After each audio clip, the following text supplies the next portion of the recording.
I want to talk about some lineup stuff in just a second with you, Liam. But first, I want to take a look. They're getting no help on the out of town scoreboard right now. And it is very annoying. Last night, Seattle beat Columbus. Vegas won. Vegas 5-3-0 in their last 8 games. All 5 of those wins have been by 1 goal. They are just greasy and sneaking out victories more often than not. And it is very annoying because last night they beat a good Devils team by 1 goal. And that was one that I had circled as a chance for the Oilers to gain some ground on the Golden Knights. That is not the case. So Edmonton still sits in the top wildcard spot. They are tied with Seattle, but Seattle has a game in hand, 2 back of LA. Same amount of games played now, so you're right there behind LA, and you are 4 back of the Vegas Golden Knights. They have a game in hand on you as well. Tonight's out-of-town scoreboard, because we are in the stretch drive, and we need to start paying attention to stuff like this.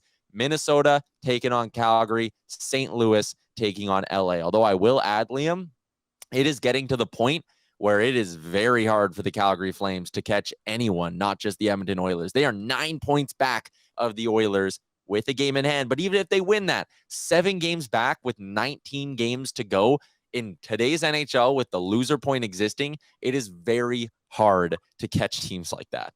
Yeah, there's going to have to be a massive swing if Calgary want to become relevant in this specific race again, which seems very unlikely. Like you said, I think they're more focused on, okay, let's just try and get into a wild card spot. And you even look at Winnipeg too. Like I know they're only 4 points back of the Oilers, but they've fallen back a ton these last couple of weeks. And last night, I think, was a good example of why they've fallen back. I don't think their goaltending has been as good as it should be. And defensively, they're allowing some chances too. And obviously, I think the Oilers had 9 power plays last night.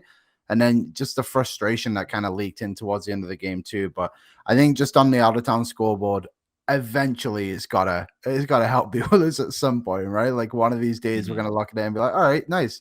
Well, there's got 2 wins in a row, and Vegas and Seattle both lost both their games or whatever. So I think it'll come around. And the Oilers do have games. I think they have 1 more against Vegas, right? Yes, I believe so. I'll double check that. So those are the ones those are the ones they got to make count a little bit more. I think they could maybe got another one against Seattle, and then they end the season with like 3 against the Ducks or 3 against the Sharks or something. I can't remember, but it'll come around. Those divisional games are the ones that count the most.